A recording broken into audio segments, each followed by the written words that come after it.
بسم اللہ الرحمن الرحیم الحمد للہ رب العالمین والصلاة والسلام علی رسولہ النبی الکریم اما بعد اعوذ باللہ من الشیطان الرجیم بسم اللہ الرحمن الرحیم یا ایہا الذین آمنوا استعینوا بالصبر والصلاة ان اللہ مع الصابرین وقال تعالی وقال اللہ انی معکم لئن اقمتم الصلاة وقال تعالی وأمر أهلك بالصلاة واصطبر عليها لا نسألك رزقا نحن نرزقك والعاقبة للتقوى۔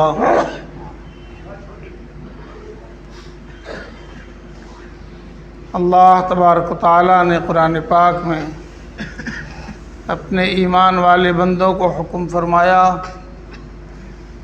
اے ایمان والو، اللہ سے مدد طلب کرو نماز کے ذریعہ اور صبر کے ذریعہ۔ یا ایھا الذین آمنوا استعینوا بالصبر والصلاۃ،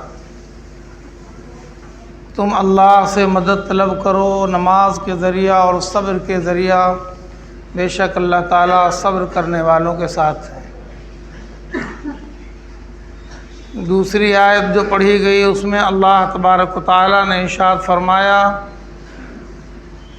وقال اللہ انی معکم، اللہ فرماتے ہیں کہ میں تمہارے ساتھ ہوں۔ لئن اقمتم الصلاۃ، اس شرط کے ساتھ کہ تم نماز پڑھو۔ ایک اور آیت پڑھی گئی جس میں اللہ رب العزت نے ارشاد فرمایا کہ تم اپنے اہل خانہ کو، اپنے بچوں کو، اپنے رشتہ داروں کو، اپنے اہل و عیال کو حکم دو نماز کا۔ وَأَمُرْ أَهْلَكَ بِالصَّلَاةِ وَاصْطَبِرْ عَلَيْهَا، اور خود اس پر جمے رہو۔ فرمایا ہم تم سے روزی کموانا نہیں چاہتے ہیں، روزی تو ہم دیں گے تم کو۔ نحن نرزقک، ہم تمہیں روزی دیں گے۔ والعاقبۃ للتقوی، اور انجام تو تقوی کا ہے۔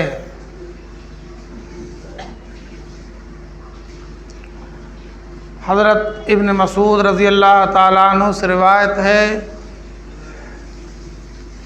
انہوں نے فرمایا کہ میں نے اللہ کے نبی صلی اللہ علیہ وسلم سے دریافت کیا کہ یا رسول اللہ صلی اللہ علیہ وسلم، ای الاعمال احب الی اللہ، اعمال میں سب سے پیارا عمل اللہ کو کیا ہے؟ اللہ کے نبی صلی اللہ علیہ وسلم نے فرمایا الصلاۃ، نماز۔ عرض کیا ایون یا رسول اللہ، پھر اور کون سا عمل اللہ کو محبوب ہے؟ تو فرمایا بر الوالدین، ماں باپ کے ساتھ نیکی کرنا، اچھا سلوک کرنا۔ قلت ثم ای العمل احب الی اللہ، اے اللہ کے نبی اس کے بعد پھر کون سا عمل اللہ کو زیادہ پسند ہے؟ تو فرمایا الجہاد فی سبیل اللہ، اللہ کے راستے میں جہاد کرنا۔ یہ روایت بخاری و مسلم میں موجود ہے۔ موضوع تو آپ کو سمجھ میں آ ہی گیا ہوگا کہ آج آپ کیا سننے جا رہے ہیں۔ آپ کہتے ہوں گے اندر اندر کہ یہ بہت پرانی باتیں ہیں، نمازیوں کے سامنے نماز کا مسئلہ چھیڑنا۔ ہم سب نمازی ہیں، مسجد بھری ہوئی ہے، جگہ نہیں مل رہی ہے، پھر نماز کے تذکرے کا اور نماز کے موضوع کا کیا مسئلہ ہے؟ دیکھیے، ایک کام ہوتا ہے انسان کر لیتا ہے لیکن اس کی اہمیت کو نہیں سمجھتا ہے، اس کا ارادہ اس میں شامل نہیں ہوتا ہے۔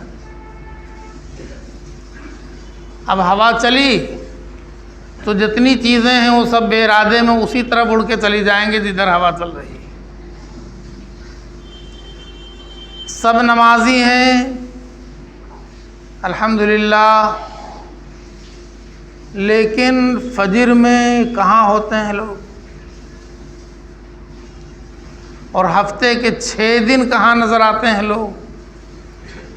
جب نمازی ہیں تو یہ وقتی نمازی ہیں، ہفتے میں 1 دن کے نمازی ہیں، جمعہ کے نمازی۔ اس کا مطلب یہ ہے کہ جمعہ کو کچھ ہوا ایسی چلتی ہے جو اڑا کر لوگوں کو مسجد کی طرف لے آتی ہے۔ اپنا کوئی دخل، اپنا کوئی ارادہ، اپنی کوئی خواہش، اپنی کوئی چاہت اس میں شامل نہیں ہے۔ لیکن اگر نماز کی اہمیت ایمان والوں کو سمجھ میں آ جائے تو پھر وہ فجر کی نماز اور جمعے کی نماز میں کوئی فرق باقی نہیں رہے گا، جو سچی بات ہے۔ آخر دوسرے اعمال کا تذکرہ قرآن پاک میں اتنی مرتبہ نہیں ہے جتنا قرآن پاک کا وہ حکم اور قرآن پاک میں نماز کا ذکر جتنی مرتبہ ہے، 109 مرتبہ صراحتاً نماز کا حکم ہے قرآن پاک میں، 109 مرتبہ قرآن پاک میں نماز کا حکم ہے، اور تقریباً 700 مرتبہ نماز کا ذکر ہے اشارتاً کنایتاً، اور کسی عمل کا اتنی مرتبہ قرآن پاک میں ذکر نہیں ہے۔ سمجھ آیا کہ اللہ تعالیٰ تو جانتے تھے کہ جب بندے کو ہم نے کہا دیا اقیم الصلاۃ، میرا ایمان والا بندہ تو نماز پڑھے گا، نماز فرض ہو گئی، اقیم الصلاۃ ایک بار فقط، لیکن 109 مرتبہ نماز کا حکم دینا قرآن پاک میں یہ بتا رہا ہے کہ دوسرے اعمال کے مقابلے میں نماز کی بڑی اہمیت ہے۔ اب اگر نماز کا ذکر بار بار آئے، نماز کا موضوع بار بار چھیڑا جائے تو نماز کا حق ہے۔ جب اللہ تعالیٰ نے خود قرآن پاک میں 700 مرتبہ نماز کا ذکر فرمایا، اشارے میں، کنایے میں، تو ہم کیا ہیں کہ بس سال میں ایک بار نماز کا ذکر کر دیں اور دامن جھاڑ لیں کہ نماز کی بات ہو گئی کتنا، اور لوگ کہیں کہ اب بار بار نماز کا تذکرہ کرنا کیا مطلب ہے؟ اعمال تو اور بھی ہیں، لیکن سارے اعمال زمین پر فرض ہوئے ہیں، صرف نماز کو فرض کرنے کے لیے اللہ تعالیٰ نے اپنے محبوب کو اپنے پاس آسمان پر بلایا، عرش پر بلایا اور وہاں نماز عطا فرمایا۔ روزہ کے لیے تو جبرائیل زمین پر آئے، حج و زکوٰۃ کے حکم دینے کے لیے تو زمین پر جبرائیل آئے، لیکن نماز کے لیے تو اللہ تعالیٰ نے اپنے محبوب کو اتنے اہتمام کے ساتھ بلایا۔ اور حالات مکہ مکرمہ کے جو تھے وہ سب کو معلوم ہے، بہت خراب حالات تھے مسلمانوں کے۔ ایک تو مسلمان گنتی کے چند افراد تھے جو 100 تک بھی نہیں پورے ہوتے تھے، اور دشمنوں کا یلغار مسلمانوں پہ تھا، ہر طرح سے ظلم ستم، ڈرانا دھمکانا، زندگی کو اجیرن بنا دینا، یہ سب حالات تھے۔ اور اللہ تعالیٰ نے اپنے محبوب کو اپنے پاس بلایا بڑے اہتمام کے ساتھ۔ اللہ کے محبوب نے اللہ کے دربار میں عبادات کا تحفہ پیش کیا، اور اللہ تعالیٰ نے اپنے محبوب کو سلامتی کا عطیہ عطا فرمایا۔ السلام علیکہ یا رسول اللہ، آپ کو سلامتی ہو میرے رسول۔ تو اللہ کے نبی نے فرمایا کہ میرے اللہ، میں اکیلا آپ کی سلامتی لے لوں، اور میری امت اتنی تکلیف میں ہے، زمین کے حالات آپ کو معلوم ہیں، تو سلامتی میری امت کو بھی عطا فرما دیجیے۔ السلام علینا وعلی عباد اللہ الصالحین، میرے اللہ جس طرح آپ نے مجھے سلامتی عطا فرمایا ہے، اللہ کے آپ کے نیک بندوں پر بھی سلامتی ہو۔ دیکھا وہاں جا کے اللہ کے نبی نے اپنی امت کو یاد فرمایا۔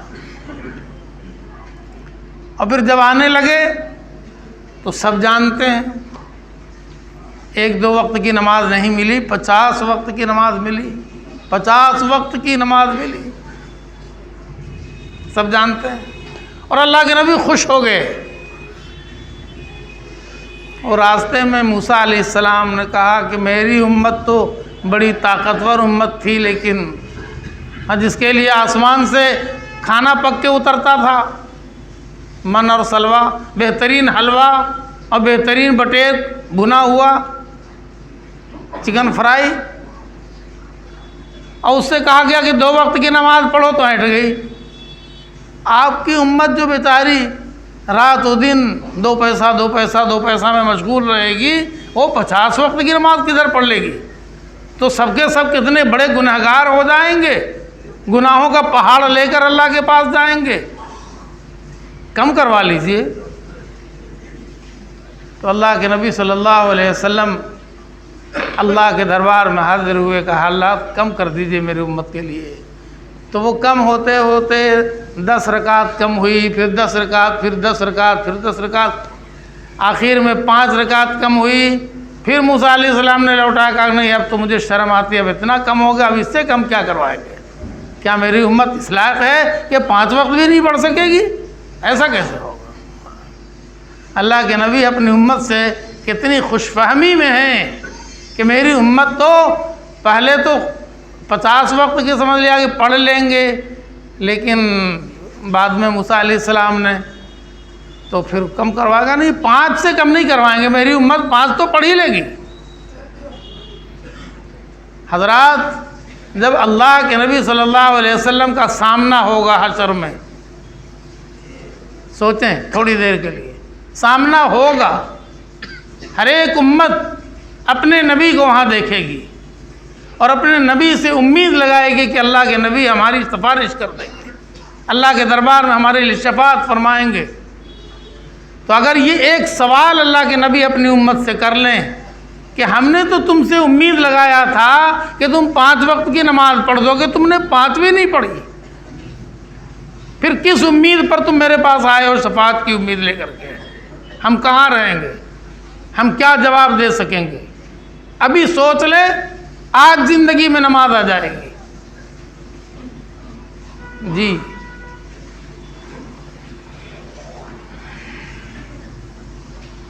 اب پھر دیکھیں اللہ کے نبی صلی اللہ علیہ وسلم کی ذمہ داریاں کتنی تھیں۔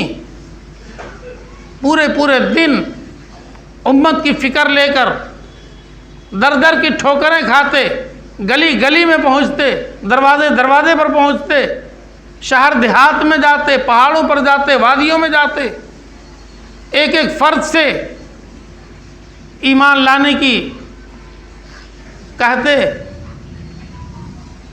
اور پھر جب رات کو اندھیرے میں مصلی بچھا کر کھڑے ہوتے تو پوری رات نماز ہی میں گزار دیتے، پوری رات نماز میں گزار دیتے۔ یہ 2 وقت کی، 4 وقت کی، 1 وقت کی نہیں، دن میں تو 5 وقت کی پڑھتے ہی تھے، لیکن وہ خالی وقتوں میں جو سونے کا، جسم کا تقاضا آرام کرنے کا، وہ اللہ کو منانے میں نماز کے لیے کھڑے ہو جاتے تو پاؤں ورم کر جاتا تھا، پاؤں پھول جاتا تھا کھڑے کھڑے۔ اللہ کے نبی نماز اتنے اہمیت سے پڑھتے تھے، اور امت کا حال یہ ہے کہ یہ جمعہ کی نماز ہی ہو گئی۔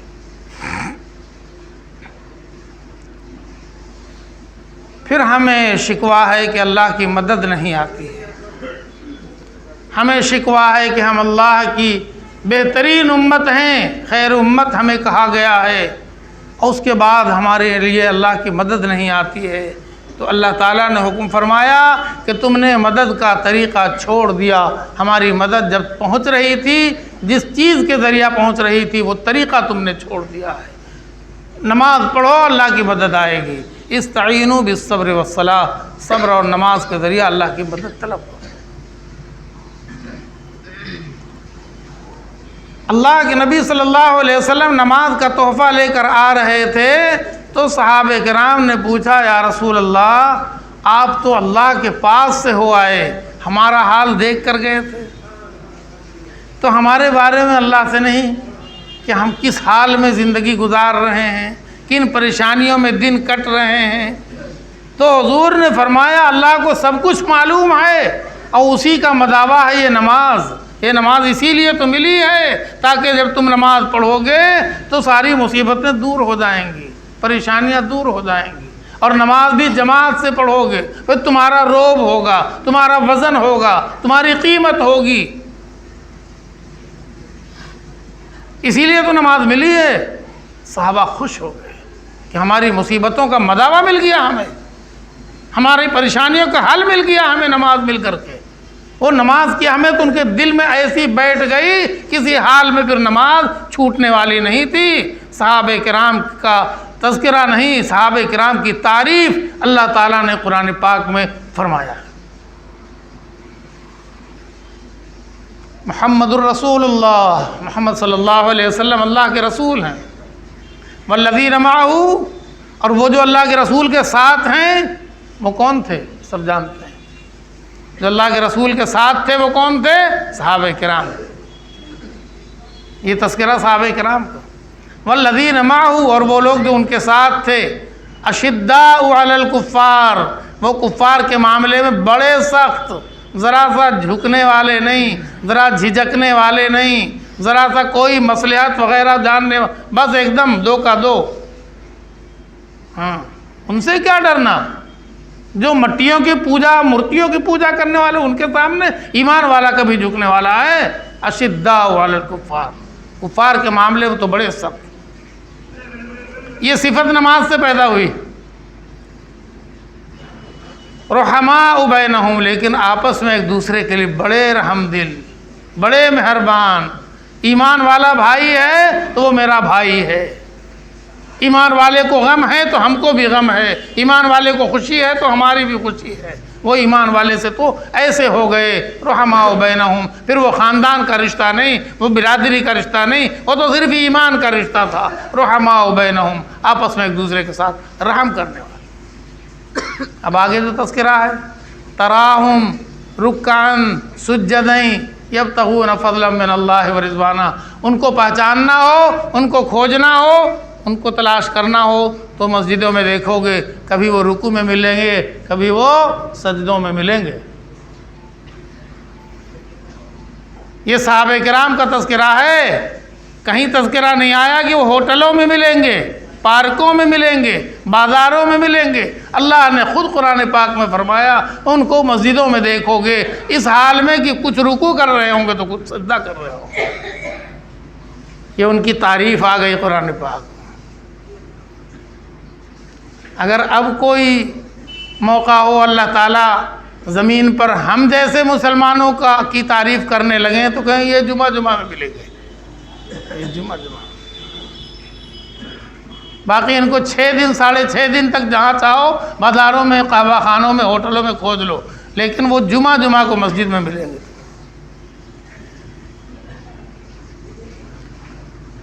یبتغون فضلا من اللہ ورضوانا، صحابہ کرام کی شان تھی کہ وہ ہمیشہ اللہ کی رضا کی فکر میں رہتے تھے، اللہ کی رضا تلاش کرتے رہتے تھے، اس کی رضامندی چاہتے رہتے، اس کا فضل چاہتے رہتے۔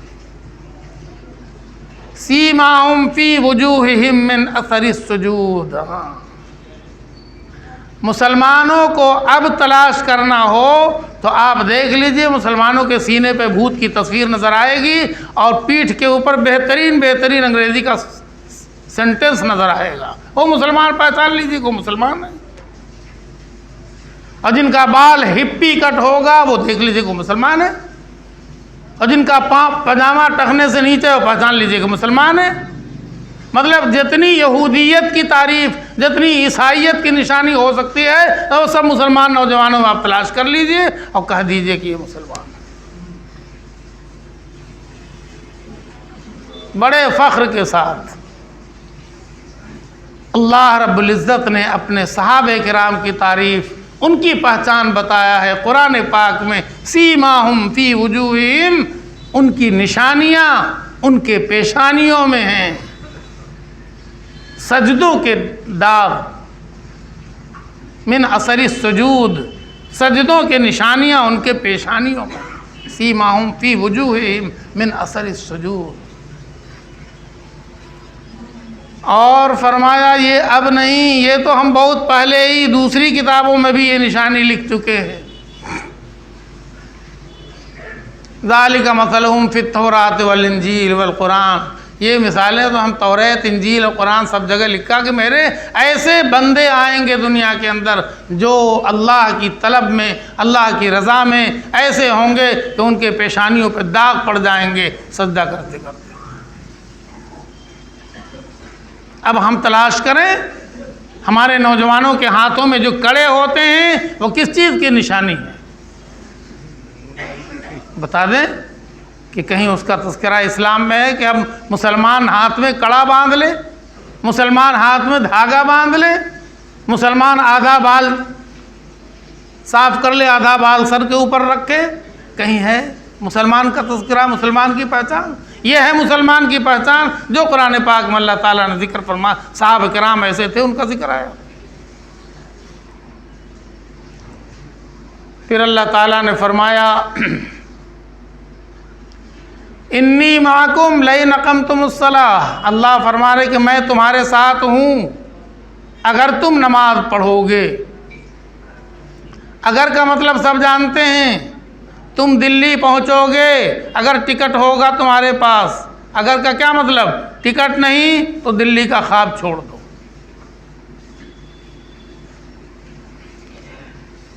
اگر نماز نہیں، اللہ تمہارے ساتھ نہیں، پھر کیوں روتے ہیں کہ اللہ ہماری مدد کیوں نہیں کر رہا، اللہ ہمارے ساتھ کیوں؟ اللہ تو کھول کے کہتا کہ میں تمہارے ساتھ ہوں۔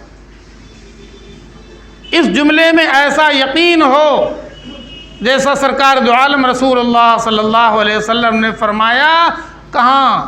وہ پہاڑ کے کھوہ میں، غار میں، ابو بکر صدیق رضی اللہ عنہ ساتھ میں ہیں، اور دشمن میں کوہرام مچا ہوا ہے کہ زندہ یا مردہ ان دونوں کو پکڑ کے جو لے آئے گا 100 اونٹ انعام میں ملے گا۔ اس زمانے کی بات ہے، 1500 سال پہلے 100 اونٹ انعام میں ملے گا۔ ان دونوں کو جو کوئی زندہ یا مردہ کیسے بھی پکڑ کے لے آئے 100 اونٹ لے جائے، وہ بھی سرخ اونٹ۔ لوگ دوڑ پڑے، جی لال اونٹ، سرخ اونٹ، دوڑ پڑے۔ ابو بکر صدیق رضی اللہ عنہ دیکھ رہے ہیں کہ دشمن تو آ گئے، غار سور کے اوپر چڑھ گئے ہیں اور ہم اس کے نیچے ہیں۔ اب وہ ادھر سے اتریں گے، اور وہ تو جھانک تاک میں ہیں، اب پاؤں کا نشان دیکھتے ہوئے پہنچے ہیں، ان کو یقین ہے کہ یہ دونوں کے دونوں یہیں موجود ہیں، تو وہ چھوڑیں گے تھوڑے ہی، وہ تو ہمیں کھود لیں گے۔ یا رسول اللہ ہم تو پکڑے گئے، ہم بچ نہیں سکیں گے آج۔ تو یہی جملہ اللہ کے نبی صلی اللہ علیہ وسلم نے فرمایا، لا تحزن ان اللہ معنا، مت گھبراؤ، اللہ ہمارے ساتھ، غم مت کرو، اللہ ہمارے ساتھ۔ اور جب اللہ ساتھ ہوتے ہیں، جس یقین کو اللہ کے نبی صلی اللہ علیہ وسلم نے اپنے سینے سے نکال کر اپنے محبوب کے ابو بکر صدیق رضی اللہ عنہ کے سینے میں ڈال دیا، اب ابو بکر صدیق رضی اللہ عنہ کو ایک دم سے سکون آ گیا کہ اب میرا کچھ نہیں بگڑے گا۔ جب اللہ کے نبی نے فرما دیا اللہ ہمارے ساتھ ہیں، دنیا کی کوئی طاقت ہمارا کچھ نہیں بگاڑ سکے گی، چاہے وہ یہاں پر ہو یہاں پر ہو۔ تاریخ گواہ ہے اللہ نے اپنے بندوں کی، اپنے محبوبوں کی کیسی حفاظت فرمایا، کس مخلوق کا استعمال کیا ہے دنیا جانتی۔ مکڑی جس کو ہم لوگ جھاڑ دیتے ہیں، ہمارے گھروں میں مکڑی جالا باندھ دے خراب لگتا ہے، جھاڑ دیتے ہیں، اللہ نے اس کا استعمال کیا۔ مکڑی جالا تانو، جالا تان دیا غار کے منہ پہ۔ کبوتر جلدی چلو، فٹاک سے اس پر تنکا چن چن کے لاؤ، جلدی سے تنکا جمع کرو، انڈا دو، بس سب پھٹافٹ ہو گیا۔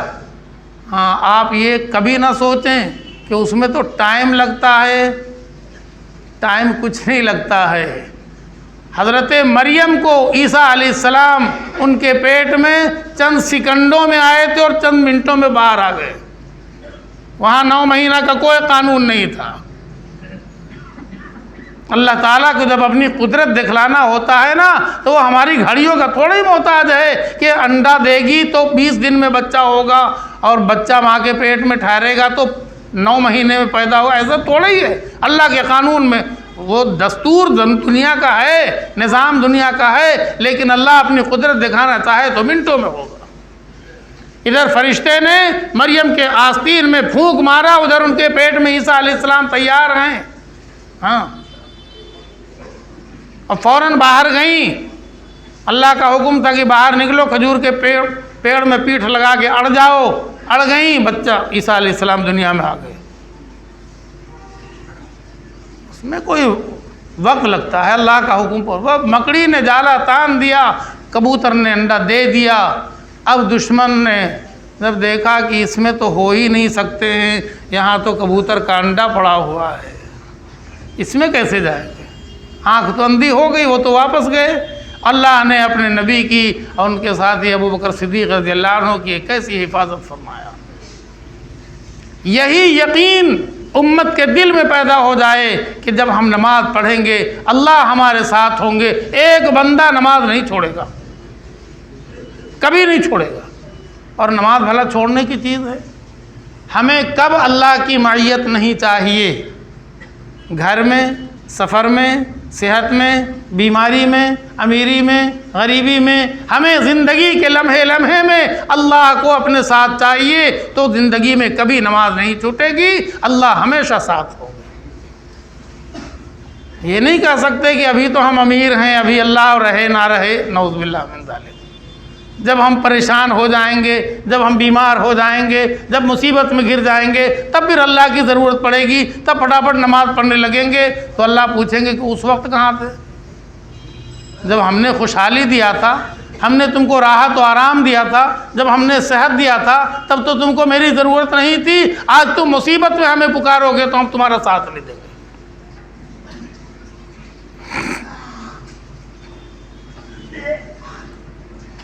دیکھیے، نماز ایک ایسی عبادت ہے جو دنیا میں امت پر فرض ہے، تو یہ امت اس فرض کی ادائیگی میں کوتاہی کر رہی ہے، اور حشر کے میدان میں اللہ تعالیٰ اس امت سے کوئی عمل نہیں مانگیں گے، روزہ کا حکم نہیں دیں گے کہ آج حشر کے دن روزہ رکھ کے دکھلاؤ، آج تم زکوٰۃ دے دو، آج تم کچھ نہیں مگر نماز۔ حشر کے میدان میں نماز سامنے ہوگی، اللہ کا حکم ہوگا سجدہ کرو، اللہ کا حکم ہوگا سجدہ کرو۔ تو جو دنیا میں نماز پڑھ رہے ہیں وہ تو فٹافٹ سجدے میں چلے جائیں گے، اور جو دنیا میں نماز نہیں پڑھ رہے ہیں لا یسجدون، وہ سجدہ نہیں کر پائیں گے حشر کے میدان میں، اور ترحقہم ذلہ، بڑے ذلیل ہو جائیں گے، سر شرم سے جھک جائے گا کہ یہ سارے لوگ سجدے میں گر گئے اور ہم کیسے ہیں کہ ہماری پیٹھ تختہ بن گئی ہے، اب سجدہ نہیں ہو رہا ہے، جی سجدہ نہیں ہو رہا ہے۔ تو فرمائیں گے کہ جب بلایا جاتا تھا نماز کے لیے، حی علی الصلاۃ، حی علی الفلاح، آ جاؤ نماز کے لیے، آ جاؤ کامیابی کی طرف، تو تم تو کاروبار میں مشغول تھے، تم دوستوں میں مشغول تھے، تم موبائل میں مشغول تھے، تم دنیا داری میں مشغول تھے، آج تم سے سجدہ کیسے ہوگا؟ نہیں ہو سکتا ہے، آج ذلت و رسوائی تمہارے مقدر میں لگ چکی۔ یہ بات ہے سمجھنے کی۔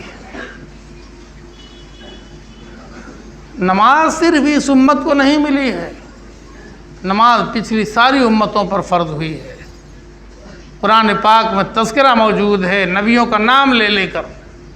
عیسیٰ علیہ السلام ابھی ماں کے پیٹ وہ گود میں ہیں اور اپنی تعریف کر رہے ہیں کہ انی عبداللہ، میں اللہ کا بندہ ہوں، آتانی الکتاب، مجھے کتاب دی گئی ہے اور مجھے نماز کا حکم دیا گیا ہے، نماز کا حکم دیا گیا ہے اور زکوٰۃ کا حکم دیا گیا ہے، وجعلنی نبیّا، مجھے اللہ نے نبی بنایا ماں کے گود میں۔ عیسیٰ علیہ السلام نماز کا ذکر کر رہے ہیں، گود میں، جی ماں کے گود میں۔ اب ہمارے بچے نمازی نہیں بنتے، بچے نمازی کیوں بنیں گے؟ آپ ہی بتائیے۔ بچے کہیں گے نماز ہم ہی پر فرض ہوئی ہے، ابا پر نہیں، اماں پر نہیں، یہ ہم کو بار بار ٹھیلتے ہیں نماز پڑھنے جاؤ، اور خود تو گھر بیٹھے رہ جاتے ہیں، تو بچہ کبھی نمازی بنے گا؟ اب اللہ کے پیارے نبی صلی اللہ علیہ وسلم جو اتنا پیار کرتے تھے بچوں سے، گارجین کو حکم فرمایا کہ اپنے بچوں کو 7 سال کی عمر سے نماز پڑھنے کا حکم دو، 7 سال کی عمر سے نماز پڑھنے کا حکم دے دو۔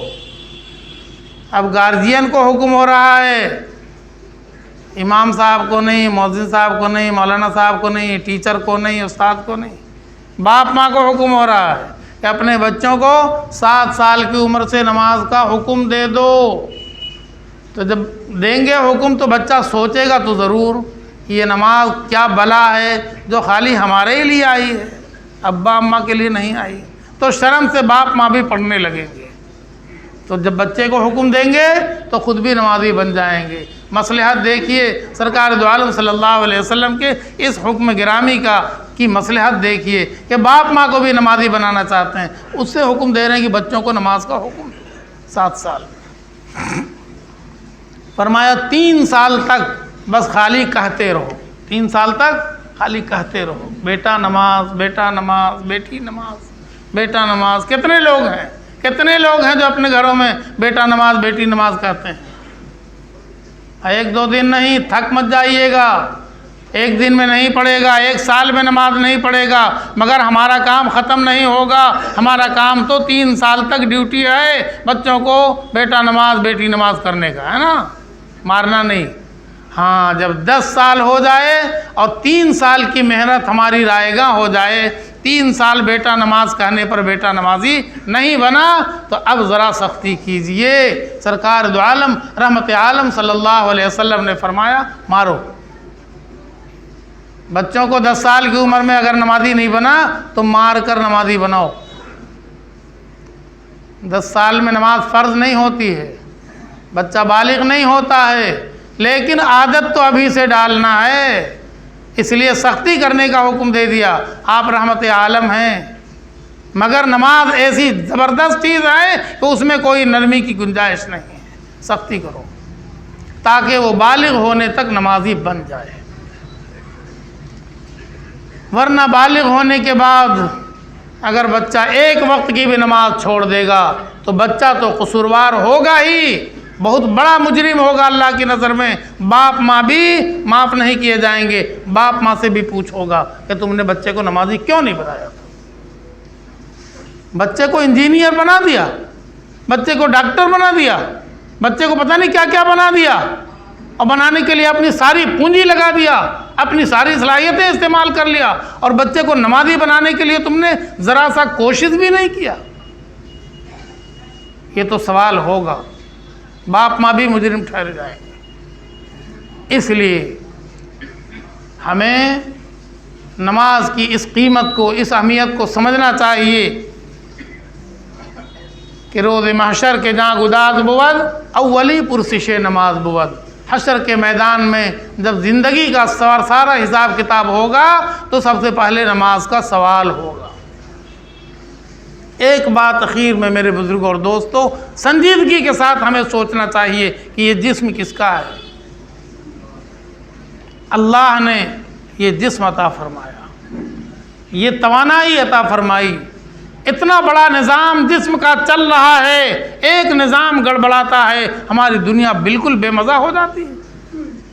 اب وہ چلا رہا ہے اتنے بڑے نظام کو، اتنی باریک باریک رگوں میں خون دوڑا رہا ہے، ہماری سانس بر وقت چل رہی ہے، اور سانس کی جو رفتار ہے، سانس کا جو انداز ہے جو اس نے مقرر کیا ہے، اسی انداز میں سانس چل رہی ہے، تو ہم زندہ ہیں۔ سانس اگر ذرا گڑبڑا جائے تو پھر ہم گڑبڑا جائیں گے۔ آپ دیکھیں وہ اتنا بڑا نظام چلا رہا، ہاتھ صحیح کام کر رہا، پاؤں صحیح کام کر رہا، آنکھیں صحیح دیکھ رہی، کان صحیح سن رہا، یہ سب کچھ اللہ کا دیا ہوا ہے، تو کیا اس اللہ کی دی ہوئی نعمت کا استعمال ہم نماز پڑھ کر نہیں کر سکتے؟ نماز پڑھ کر اللہ کی اس نعمت کا شکر ادا کریں گے۔ جو نماز پڑھیں گے وہ اپنے جسم کی تمام اعضاء کی زکوٰۃ ادا کریں گے، اور اگر نماز چھوڑ دیں گے تو ہم اللہ کی نعمت کا استعمال کر رہے ہیں لیکن اللہ کے حکم کو پورا نہیں کر رہے ہیں، تو ہم سے بڑا مجرم تو کوئی ہو نہیں سکتا۔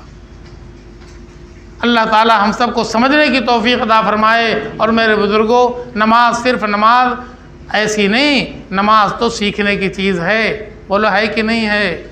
ہاں، سائیکل تو بغیر سیکھے چلائیں گے تو ایکسیڈنٹ ہو جائے گا۔ موٹر سائیکل اور کار کو کتنے سیکھتے ہیں، پریکٹس کرتے ہیں، تب جا کر کے صحیح ڈرائیونگ کرتے ہیں، اور نماز ہے کہ بس جیسے آ گئے مسجد میں دیکھ لیا اٹھتے بیٹھتے ویسے اٹھنے بیٹھنے لگے، نماز کو کوئی سیکھنا نہیں چاہتا، تو نمازیں بے اثر ہو رہی ہیں، نمازیں ہماری مفید نہیں ہو رہی ہیں۔ جب نماز ہم سیکھ کر پڑھیں گے، قاعدے سے پڑھیں گے، جو اس کے احکامات ہیں، جو اس کے شرائط ہیں، جو اس کے فرائض ہیں، ان چیزوں کو جانیں گے، تب یہ نماز معراج المومنین بنے گی۔ نماز کی تعریف اللہ کے نبی نے فرمایا الصلاۃ معراج المومنین، نماز پڑھنے والا تو اللہ سے ملاقات کرتا ہے۔ جیسے پیارے نبی صلی اللہ علیہ وسلم معراج میں اللہ سے ملنے گئے تھے، ویسے ہی جب ایمان والا نیت باندھ کر کھڑا ہوتا ہے تو وہ اللہ سے ملاقات کرتا ہے، اللہ سے باتیں کرتا ہے۔ یہ کب ہوگا؟ جب ہم نماز کو سیکھیں گے، نماز کو جانیں گے اور قاعدے قانون سے نماز پڑھیں گے، تو پھر انشاءاللہ اللہ اور بندے کے درمیان کی دوری ختم ہو جائے گی۔ یہ سوچو اللہ سے رشتے کا کیا ذریعہ ہو سکتا ہے ہمارا؟ ایک پتنگ اسی وقت تک اڑتی رہتی ہے جب ایک بچہ اس کی ڈور کو پکڑ کے یوں ہلاتا رہتا ہے، اڑ رہی ہے، سر بلند ہو گئی فضاؤں میں، ہاں، اور اگر یہ رشتہ ٹوٹ گیا، دھاگا ٹوٹ گیا، پھر جو پتنگ کا حشر ہوتا سب جانتے ہیں۔ یہ امت اللہ سے جڑی ہوئی ہے نمازوں کے ذریعہ، جب تک کہ یہ نماز پڑھتی رہے گی اللہ سے رشتہ جڑا رہے گا۔ جس دن نماز ہماری چھوٹ جائے گی اس دن ہماری پتنگ کٹی پتنگ کا حال ہو جائے گا، دنیا میں کہیں ہمارا گزر نہیں۔ اللہ ہم سب کو پابندی کے ساتھ سیکھ کر جان کر قاعدے کے مطابق نماز پڑھنے کی پابندی سے جماعت کے ساتھ توفیق عطا فرمائے۔ وآخر دعوانا الحمدللہ رب العالمین۔